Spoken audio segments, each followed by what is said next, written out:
जय हिंद दोस्तों। तो हमारा जो क्लास 9 का नंबर सिस्टम चैप्टर है वो कंप्लीट हो चुका है। अब हम नेक्स्ट चैप्टर स्टार्ट करने जा रहे हैं, पॉलिनोमियल्स।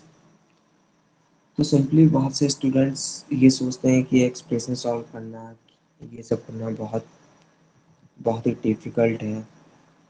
तो ऐसा नहीं है, पॉलिनोमियल्स चैप्टर भी बहुत इजी है।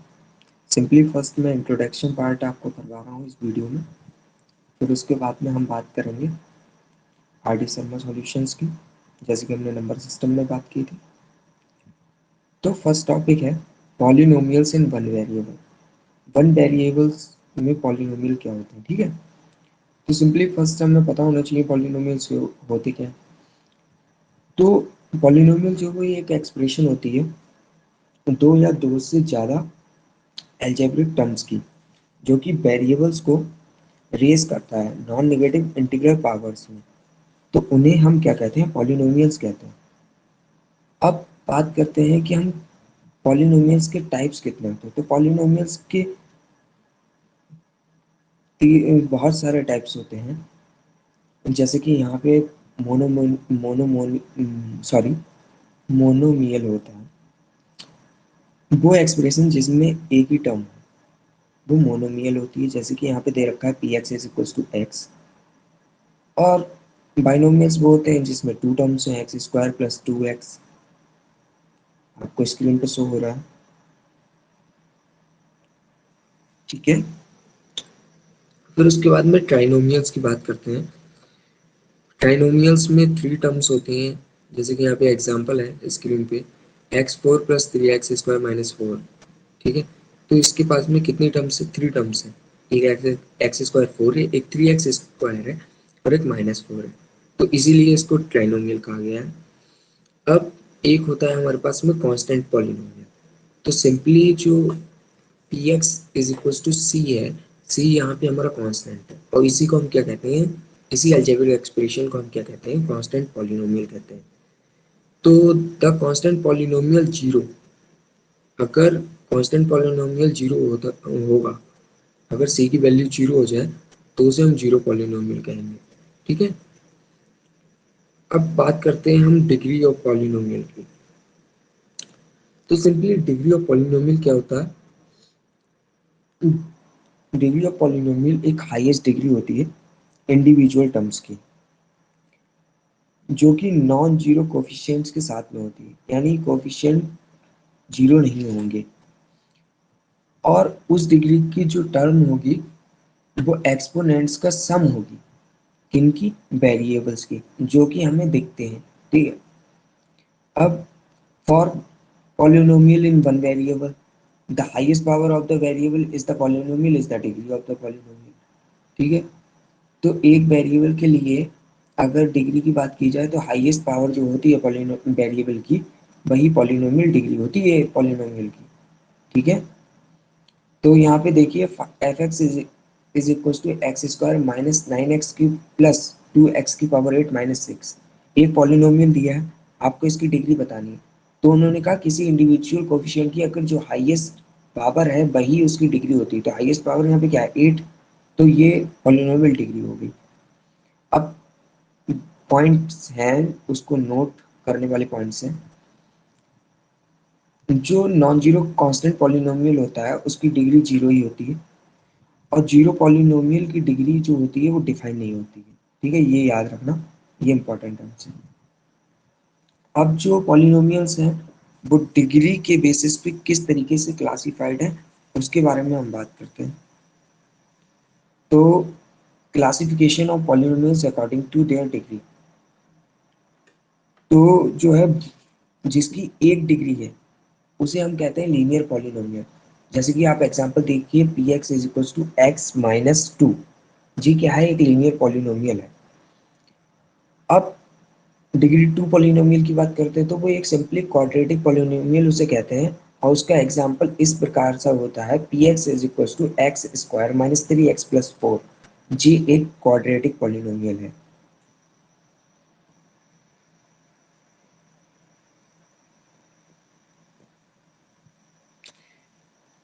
अब डिग्री थ्री पॉलिनोमियल की बात करते हैं। तो उसे हम क्यूबिक पॉलिनोमियल कहते हैं। एग्जाम्पल आपके सामने है, p x is equal to x cube plus 3x is a cubic polynomial. कैसे करते हैं किसी भी इक्वेशन को ग्राफ पर, तो जितने भी पॉलिनोमियल्स होते हैं जिन्हें हम रिप्रेजेंट करते हैं ग्राफ पे, सबसे पहले पॉलिनोमियल्स का हमें क्या करना पड़ता है, नेचर समझना पड़ता है और उसके जीरोस को समझना पड़ता है। For example, geometrically zeros of a polynomial are the points. जो पॉलिनोमियल के जीरोस होते हैं वो पॉइंट्स होते हैं। Where its graph cuts the x axis, जहां पे ग्राफ एक्स एक्सिस पर कट करता है। ठीक है, अब यहाँ पे जीरोस ऑफ पॉलिनोमियल कहते हैं। अब ये भी हमें पता होना चाहिए कि पॉलिनोमियल के जीरोस क्या होते हैं। तो किसी भी पॉलिनोमियल का जो जीरो होता है वो एक नंबर होता है सी। मान लीजिए p c is equal to zero. तो पॉलिनोमियल, तो जो जीरोस ऑफ पॉलिनोमियल क्या होगा, आप इक्वेशन देखिए, p x is equal to x square minus 4। तो इसके जीरोस क्या होंगे, are two and minus two. अगर हम x की जगह यहाँ पर 2 रख दें तब भी हमें जीरो मिल जाएगा, पी एक्स की वैल्यू। अगर -2 रख दें तब भी हमें जीरो वैल्यू मिल जाएगी। तो इसी प्रकार से इसे हम जीरोस पॉलिनोमियल कहते हैं। मतलब अगर x या फिर कोई भी वेरिएबल अगर यहाँ पे है और उसके इक्वल में इक्वेशन उसी वेरिएबल की टर्म्स में दी हुई है, तो हम ऐसा नंबर चूज करेंगे कि हमारा राइट हैंड साइड जो है वो जीरो आ जाए, तो वो जीरो पॉलिनोमियल कहलाता है। अब जो नॉन जीरो कांस्टेंट पॉलिनोमियल होते हैं उसके पास में एक भी जीरो नहीं होता है। ठीक है, पहली बात याद रखने वाली है। और हर रियल नंबर जो होता है वो एक जीरो होता है, जीरो पॉलिनोमियल का।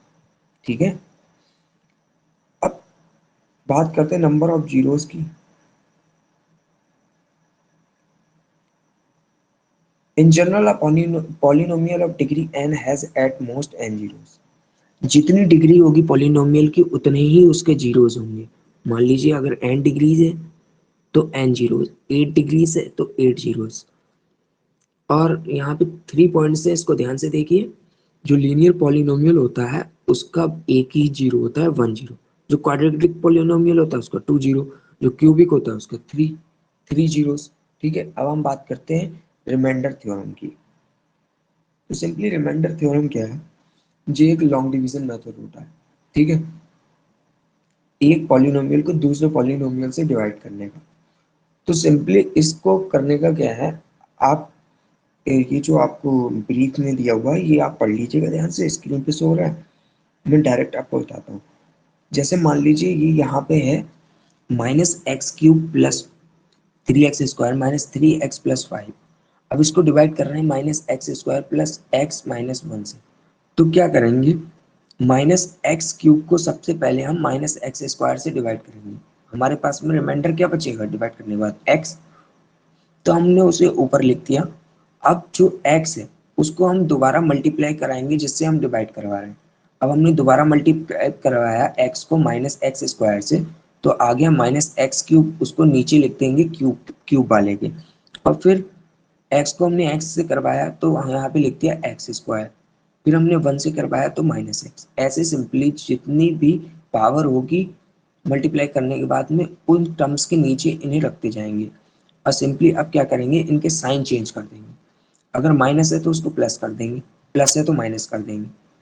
यहाँ पे माइनस को प्लस किया, ये कैंसिल हो गया पूरा। यहाँ पे माइनस किया, यहाँ प्लस किया। 3x² में से अगर x² आप माइनस कर देंगे तो आपके पास 2x² बचेगा। -3x में से अगर आप x प्लस कर देंगे तो -2x बचेगा।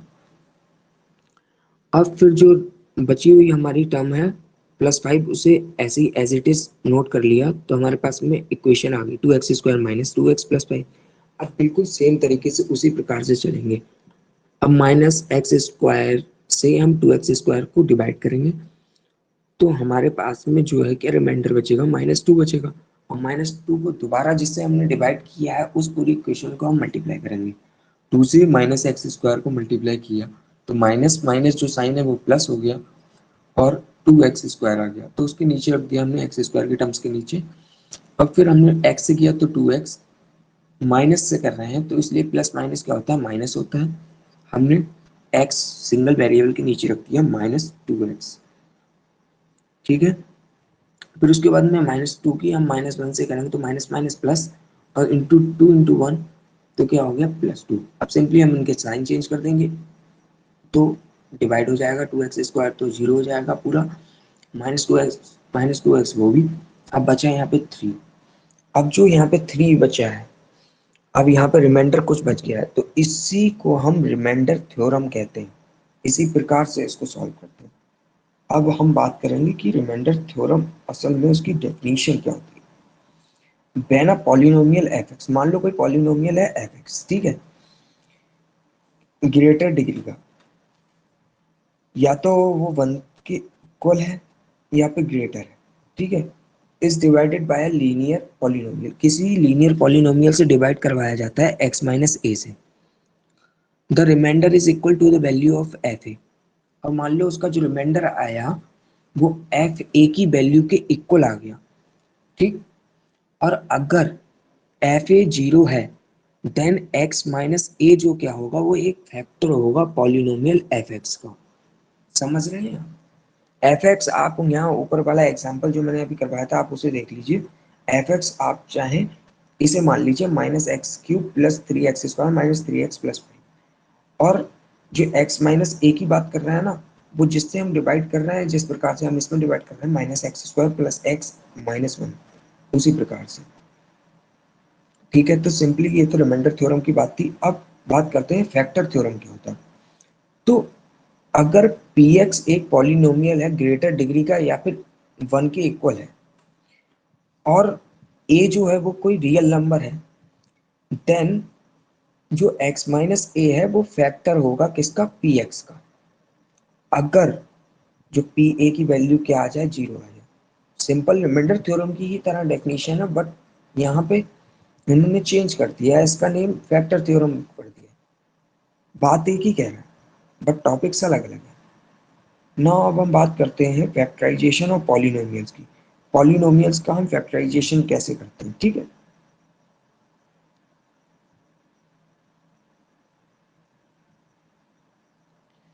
तो सिंपल, अब मैं आपको ये जो भी स्टेप्स वगैरह दिए हैं बहुत ही, तो आपको पढ़ने की जरूरत पड़ेगी इसको। मैं आपको समझा देता हूँ इजीली, ठीक है। आप मान लो आपने कोई पॉलिनोमियल ले लिया ax² + bx + c, ठीक। अब इसकी जो मिडिल मिडिल वेरिएबल है उसको हमें स्प्लिट एंड मतलब तोड़ना होता है, ठीक। जैसे कि यहाँ पे एक एग्जांपल है x² + 5x + 6, ठीक है। तो 5 को इस प्रकार से लिखना है कि उसको ऐड करने पे हमें वही मिले 5x, और मल्टीप्लाई करने पे हमें क्या मिले 6। अब 6 की मल्टीप्लाई जो x² का कोफिशिएंट है उससे करते हैं, और 6 के आगे जो भी साइन होगा वही उसके बीच में लगाया जाएगा जिसे हम स्प्लिट कर रहे हैं, ठीक है। तो 6 की हमने मल्टीप्लाई की, 1 से 6 आया। अब 3 + 2 लिख सकते हैं इसको, तो इस प्रकार से उन्होंने कर दिया x² + 2x + 3x + 6। अब उसके बाद में x + 2 इन्होंने ले लिया कॉमन x² + 2x में से, फिर इधर उन्होंने 3x + 6 में से 3 कॉमन ले लिया, फिर दोनों तरफ से x + 2 कॉमन आना है उसे अलग कर दिया, और यहाँ पर x + 3। इस प्रकार से जो x + 2 x + 3 होंगे वो क्या फैक्टर्स होंगे इस पॉलिनोमियल के। इस प्रकार से फैक्टराइजेशन करते हैं।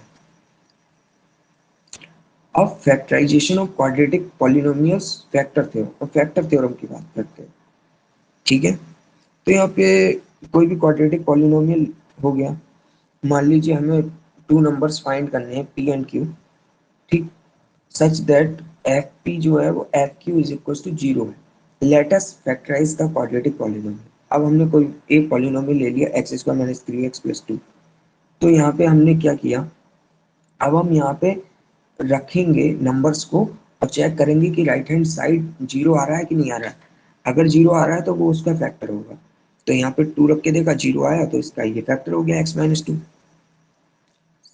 सिंपल। ऐसे ही यहाँ पे नेक्स्ट इन्होंने 3 रख के देखा, वो 0 के इक्वल नहीं आया तो ये फैक्टर नहीं है। 1 रख के देखा, यहाँ पे आया तो वो उसका फैक्टर है। फिर उन्होंने इसको स्प्लिट करके लिख दिया सिंपली। अब कुछ एल्जेब्रिक आइडेंटिटीज है, उसको याद रखना बहुत ही जरूरी है। ए प्लस बी का होल स्क्वायर क्या होता है? A square plus two a b plus b square. A minus b square क्या होता है? सिंपली साइन चेंज हो जाएगा, प्लस टू ए बी का माइनस टू ए बी हो जाएगा। A square minus b square को कैसे लिख सकते हैं? ए माइनस बी और ए प्लस बी, ये फॉर्मूले होते हैं। इन फॉर्मूलेस को आप याद रखिएगा, ये मोस्ट इंपॉर्टेंट फॉर्मूलेस हैं। इन्हीं के बेस्ड आगे आपको आर डी शर्मा के जब मैं एक्सरसाइज करवाऊंगा तो आपको क्वेश्चंस मिलेंगे।